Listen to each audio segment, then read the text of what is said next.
নমস্কার বন্ধুরা, ইতিস রান্নাঘরে সকলকে স্বাগত। আশা করি সবাই ভালো আছেন, সুস্থ আছেন। আপনারা হয়তো অনেকেই অনেক রকমভাবে ডিমের রেসিপি বাড়িতে করেছেন। আজকে আমি দেখাবো একদমই অন্যরকমভাবে ডিমের রেসিপি। সেটি হলো ডিমের কোরমা। তো চলুন দেখে নিই আমি এই রেসিপিটা কিভাবে করেছি। প্রথমে আমি কড়াইতে সাদা তেল গরম করে কেটে রাখা পেঁয়াজগুলোকে গোল্ডেন ব্রাউন করে ভেজে নেব।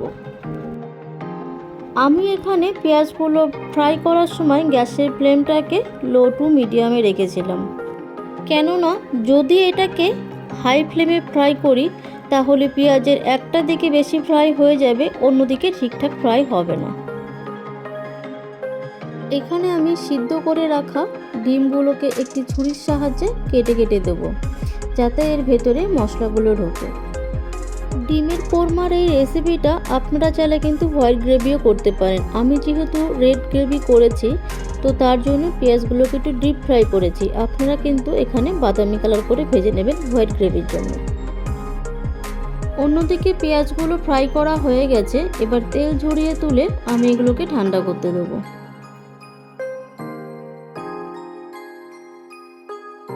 এবার কড়াইতে সাদা তেল গরম করে ওর মধ্যে দিয়ে দেবো 1 চামচ মতো হলুদ গুঁড়ো এবং লঙ্কার গুঁড়ো দিয়ে কেটে রাখা ডিমগুলোকে ভেজে নেব।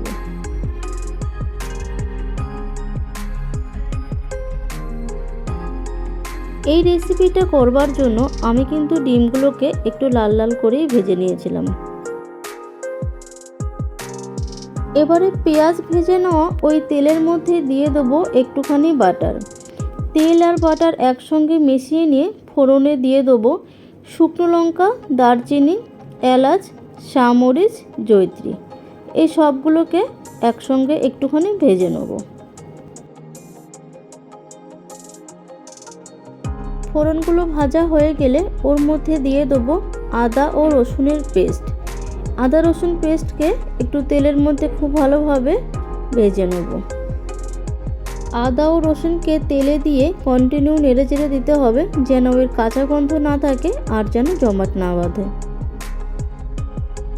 এরপর দিয়ে দেবো জিরে গুঁড়ো, ধনে গুঁড়ো, সামান্য হলুদ গুঁড়ো, লঙ্কার গুঁড়ো আর দিয়ে দেবো স্বাদ মতো নুন।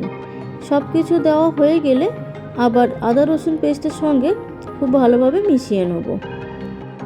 এই মশলাগুলোকে ভেজে নেবার পর যখন তেল ছেড়ে দেবে তখন দিয়ে দেবো এর মধ্যে কাজু বাটা। কাজু ও মশলাকে আরও কিছুক্ষণ ধরে নেড়ে চেড়ে দেবো। আবারও যখন মশলা থেকে তেল ছেড়ে দেবে তার মধ্যে দিয়ে দেবো ফ্যাটানো টক দই। এবার টক দই মশলাকে আরও কিছুক্ষণ ধরে কষিয়ে নেব আর কন্টিনিউ এইভাবে নেড়ে চেড়ে দেবো। এরপর যে পেঁয়াজগুলোকে আমি ফ্রাই করে নিয়েছিলাম সেই পেঁয়াজগুলোকে একটি মিক্সির জারের মধ্যে নিয়ে গুঁড়ো করে নেব। গুঁড়ো করা পেঁয়াজগুলোকে কড়াইতে দিয়ে সব মশলার সঙ্গে অনেকক্ষণ ধরে কষিয়ে নেব। এরপর দিয়ে দেব 4টে কাঁচা লঙ্কা। কাঁচা লঙ্কা দিয়ে কিছুক্ষণ নেড়ে চেড়ে তারপর দিয়ে দেবো গ্রিট করে রাখা জায়ফল।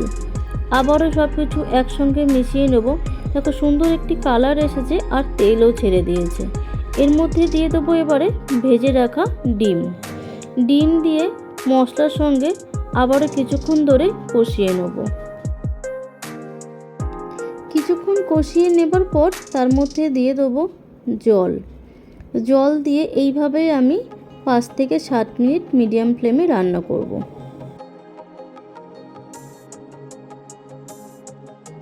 জল কিছুক্ষণ পর যখন শুকিয়ে যাবে তার মধ্যে দিয়ে দেবো গুঁড়ো দুধ। গুঁড়ো দুধকে আবারও ডিমের সঙ্গে মিশিয়ে নেব। এরপর দিয়ে দেবো 1 চামচ মতো গোলাপ জল। গ্যাসের ফ্লেমটাকে লোতে রেখে তারপর দিয়ে দেবো গুঁড়ো গরম মশলা। সবার শেষে নামানোর আগে দিয়ে দেবো গুঁড়ো করা কাসুরি মেথি। সব কিছু উপকরণকে একসঙ্গে মিশিয়ে নিলেই হয়ে গেল ডিমের কোরমা। পরিবেশন করবার জন্য ডিমের কোরমা রেডি।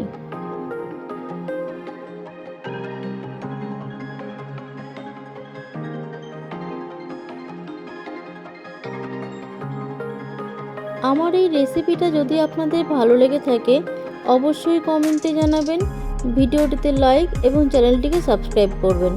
ধন্যবাদ, সবাই ভালো থাকবেন, সুস্থ থাকবেন। আবার দেখা হবে একটি নতুন ভিডিওর সাথে।